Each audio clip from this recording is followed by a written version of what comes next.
ನಮಸ್ಕಾರ, ನಾನು ಡಾಕ್ಟರ್ ನಿಖಿಲ್ ಭಟ್. ಈಗ ಹಳೆಯ ಸಂಚಿಕೆಗಳಲ್ಲಿ ನಿಮಗೆ ಕೆಲವು ತೊಂದರೆಗಳ ಬಗ್ಗೆ ಎಲ್ಲ ಮಾಹಿತಿ ಕೊಟ್ಟಿದ್ದೀನಿ. ವಿಜಯ ಕರ್ನಾಟಕದ ವೀಕ್ಷಕರಿಗೆಲ್ಲ ಅದರಿಂದಾಗಿ ಅನುಕೂಲ ಆಗಿದೆ, ಅದರಿಂದಾಗಿ ಸಹಾಯ ಆಗಿದೆ ಅಂತ ಅನ್ಕೋತೀನಿ. ಇವತ್ತಿನ ಸಂಚಿಕೆಯಲ್ಲಿ ನಾವು ಪಕ್ಕೆ ನೋವು ಬಗ್ಗೆ ಮಾತಾಡೋಣ.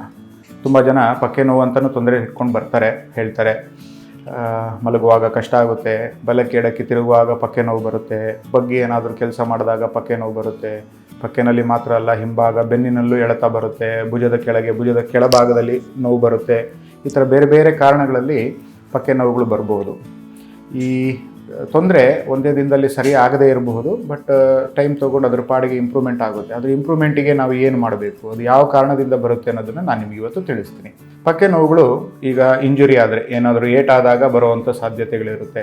ಫಾರ್ ಎಕ್ಸಾಂಪಲ್ ಆಕ್ಸಿಡೆಂಟ್ಸಲ್ಲಿರ್ಬೋದು, ಸ್ಪೋರ್ಟ್ಸ್ ಇಂಜುರೀಸ್ ಇರ್ಬೋದು, ಯಾರಾದರೂ ಒಬ್ರಿಗೊಬ್ರು ಗುದ್ಕೊಂಡಾಗಿರ್ಬೋದು, ಬೇರೆ ಬೇರೆ ಕಾರಣಗಳಲ್ಲಿ ಮೂಗೇಟ್ ಥರ ಆಗಿರಬಹುದು, ಪಕ್ಕೆಗಳು ಅಂದರೆ ರಿಬ್ಸಲ್ಲಿ ಸಣ್ಣ ಕ್ರ್ಯಾಕ್ ಆಗಿದ್ರೂ ನೋವು ಬರಬಹುದು. ತುಂಬ ಇಂಜುರೀಸ್ ಆದಾಗ ಆ ಥರ ನೋವು ಬರೋದು ಕೆಮ್ಮುವಾಗ, ಸೀನುವಾಗ, ಆಕಳಿಸುವಾಗ ಎಲ್ಲ ನೋವು ಬರಬಹುದು. ಪೊಸಿಷನ್ ಚೇಂಜ್ ಮಾಡುವಾಗ ನೋವು ಬರಬಹುದು, ಬಗ್ಗಿ ಹೇಳುವಾಗ ನೋವು ಬರಬಹುದು. ಆದರೆ ಏನು ಇಂಜುರಿ ಇಲ್ಲದೇನೂ ಕೆಲವರಿಗೆ ಪಕ್ಕೆ ನೋವು ಬರುತ್ತೆ. ಅದು ಯಾವ ಕಾರಣದಿಂದ ಬರುತ್ತೆ? ಬಹಳ ಸಹಜವಾಗಿ ಪಕ್ಕೆಗಳಲ್ಲಿ ನೋವು ಬರೋದು ಎರಡು ಕಾರಣಗಳಲ್ಲಿ. ಒಂದು, ಮಾಂಸದ ಬಿಗಿ ಅಂದರೆ ಮಸಲ್ ಸ್ಪ್ಯಾಸಮಿಂದ ಬರಬಹುದು. ಎರಡನೇದು, ಮೂಳೆಗಳಿಂದಾಗಿ ಬರುವಂಥ ನೋವು. ಹೇಗೆ? ಮೂಳೆಗಳು ಟೊಳ್ಳಾಗೋದ್ರಿಂದ ಬರುತ್ತೆ. ನಮ್ಮ ಭಾರತದಲ್ಲಿ ಅವರೇಜ್ ಆಗಿ ನೋಡ್ತಾ ಹೋದರೆ 100ರಲ್ಲಿ 60% ಜನಕ್ಕೆ ವೈಟಮಿನ್ ಡಿ ಡೆಫಿಷಿಯನ್ಸೀಸ್ ಇದೆ. ವೈಟಮಿನ್ ಡಿ ಅನ್ನೋದು ಏನು? ಅದು ಒಂದು ಸತ್ವ, ಬಿಸಿಲಲ್ಲಿ ಬರುವಂಥ ಒಂದು ಸತ್ವ. ನಮ್ಮಲ್ಲಿ ಬಹಳಷ್ಟು ಜನ, ಅದು ಎಸ್ಪೆಷಲಿ ಈಗ ಕೊರೋನಾ ಬಂದ ಮೇಲೆ ಎಲ್ಲ ವರ್ಕ್ ಫ್ರಮ್ ಹೋಮ್, ಮನೆಯಿಂದ ಆಚೆನೇ ಬರೋದಿಲ್ಲ, ಎಲ್ಲ ಮನೆಯಲ್ಲೇ ಕೂತ್ಕೊಂಡು ಕೆಲಸ ಆಗ್ತಾ ಇದೆ. ಸೊ ಬಿಸಿಲಿಗೆ ಬರೋದಿಲ್ಲ, ಪ್ರಾಪರ್ ವ್ಯಾಯಾಮಗಳು ಮಾಡೋದಿಲ್ಲ. ಮನೆಯಲ್ಲಿ ಹಾಲಿನ ಪದಾರ್ಥಗಳಾಗಲಿ, ಮೊಟ್ಟೆ ಆಗಲಿ ತಗೊಳ್ಳೋದನ್ನು ಅವಾಯ್ಡ್ ಮಾಡ್ತಾರೆ. ಕೆಲವರಿಗೆ ಹಾಲು ಅಲರ್ಜಿ, ಹಾಲು ಕುಡಿದ್ರೆ ಕಫ ಆಗುತ್ತೆ, ಮೊಟ್ಟೆ ತಿಂದರೆ ನನಗೆ ಅಲರ್ಜಿ ಆಗುತ್ತೆ, ಮೊಟ್ಟೆ ಸ್ಮೆಲ್ ಕಂಡ್ರೆ ಆಗೋದಿಲ್ಲ, ನಾನು ವೆಜಿಟೇರಿಯನ್ನು. ಇದೆಲ್ಲ ಅವರವರ ಪರ್ಸ್ನಲ್ ವಿಚಾರಗಳಿರುತ್ತೆ. ಅದರಿಂದಾಗಿ ಅವರು ತಿನ್ನುವಂಥದ್ದು ಅಥವಾ ಹಾಲು ಕುಡಿಯುವಂಥದ್ದನ್ನೆಲ್ಲ ಸ್ವಲ್ಪ ಅವಾಯ್ಡ್ ಮಾಡಿರ್ತಾರೆ. ಇದು ಎಲ್ಲ ಆದಾಗ, ಬಿಸಿಲಲ್ಲೂ ಹೋಗದೇ ಇದ್ದಾಗ, ಹಾಲಿನ ಪದಾರ್ಥ ಅಥವಾ ಮೊಟ್ಟೆ ಪದಾರ್ಥಗಳು ರೆಗ್ಯುಲರ್ ಆಗಿ ತಗೊಳ್ಳದೇ ಇದ್ದಾಗ ಮೂಳೆಗಳು ಟೊಳ್ಳಾಗ್ಲಿಕ್ಕೆ ಶುರು ಆಗುತ್ತೆ. ಅದನ್ನು ಆಸ್ಟಿಯೋಪೋರೋಸಿಸ್ ಅಂತ ಹೇಳ್ತೀವಿ. ವೈಟಮಿನ್ ಡಿ ಡೆಫಿಷಿಯನ್ಸೀಸಿಂದನೂ ಆ್ಯಡ್ ಆನ್ ಆಗ್ತಾ ಹೋಗುತ್ತೆ. ಈಗ ಈ ನೋವುಗಳು ಕಮ್ಮಿ ಆಗಬೇಕು ಅಂತಂದರೆ ಇದು ಎರಡನ್ನೂ ಇಂಪ್ರೂವ್ಮೆಂಟ್ ಮಾಡಿಕೊಳ್ಳೇಬೇಕು.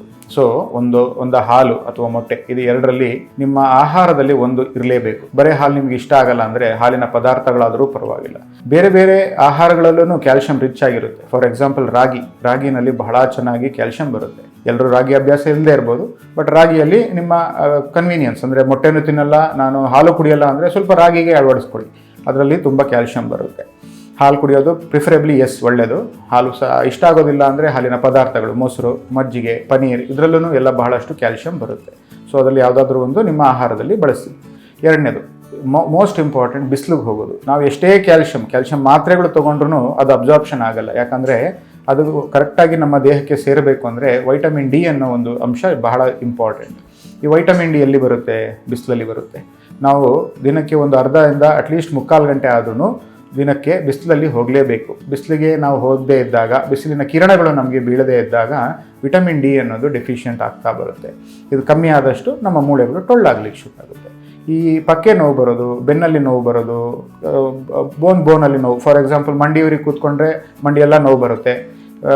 ಕೈ ಊರಿಗೆ ಕೂತ್ಕೊಂಡಿದ್ರೆ ಸ್ವಲ್ಪ ಹೊತ್ತಲ್ಲಿ ಕೈಯೆಲ್ಲ ಎಳೆತ ನೋವು ಬರುತ್ತೆ. ಇದೆಲ್ಲ ಯಾಕೆ ಬರುತ್ತೆ ಅಂದರೆ ಮೂಳೆಗಳ ಟೊಳ್ಳಿಂದಾಗಿ ಬರುತ್ತೆ. ಅದು ಡಿಫಿಷಿಯನ್ಸೀಸಿಂದಾಗಿ ಬರುತ್ತೆ.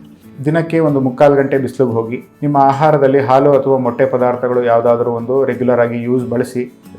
ದಿನಕ್ಕೆ ಮಿನಿಮಮ್ ಒಂದು 3ರಿಂದ 3.5 ಲೀಟರ್ ನೀರು. ಒಬ್ಬ ಹೆಲ್ದಿ ಅಡಲ್ಟ್, ಕಿಡ್ನಿ ಅಥವಾ ಹಾರ್ಟಿನ ತೊಂದರೆ ಯಾರಿಗೂ ಇಲ್ಲದೆ ಇದ್ದವರಿಗೆ ನೀರಿನ ಬಳಕೆ ಜಾಸ್ತಿ ಮಾಡಿ ಅಂತ ಹೇಳ್ತೀವಿ. ಒಂದು 3ರಿಂದ 3.5 ಲೀಟರ್ ಅಟ್ಲೀಸ್ಟ್ ದಿನಕ್ಕೆ ಕುಡಿಯೋದ್ರಿಂದಾಗಿ ನಿಮ್ಮ ಮಾಂಸಗಳ ಹೈಡ್ರೇಷನ್, ಮಾಂಸಖಂಡಗಳು ಒಳ್ಳೆ ಹೈಡ್ರೇಟೆಡ್ ಆಗಿರುತ್ತೆ, ಟೋನ್ಡ್ ಅಪ್ ಆಗಿರುತ್ತೆ. ಅದ್ರ ಜೊತೆಗೆ ನೀವು ವ್ಯಾಯಾಮಗಳೆಲ್ಲ ಮಾಡ್ತೀರಾ, ವ್ಯಾಯಾಮಗಳು ಜಾಸ್ತಿ ಮಾಡೋರಿಗೆ ಸ್ವಲ್ಪ ನೀರಿನ ಅಂಶ ಜಾಸ್ತಿನೂ ತಗೊಳ್ಳಿ, ತಪ್ಪೇನಿಲ್ಲ.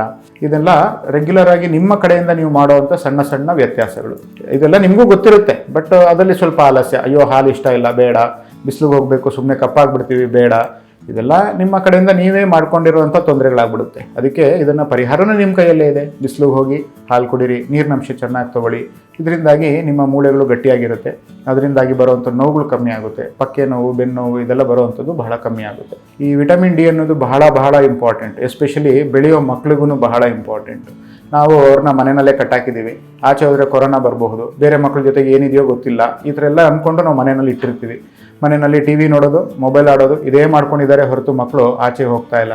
ಮಕ್ಕಳು ಆಡಬೇಕು, ಬಿಸಿಲಿಗೆ ಹೋಗಬೇಕು. ಇದು ಮಾಡಿದ್ರೇ ಮೂಳೆಗಳು ಚೆನ್ನಾಗಿ ಬೆಳೆಯೋಕ್ಕಾಗೋದು. ಮೂಳೆಗಳು ಚೆನ್ನಾಗಿ ಬೆಳೆದ್ರೆ ಮಕ್ಕಳ ಗ್ರೋತ್ನು ಬಹಳ ಚೆನ್ನಾಗಾಗುತ್ತೆ, ಅವರು ಫಿಟ್ನೆಸ್ ಚೆನ್ನಾಗಿರುತ್ತೆ.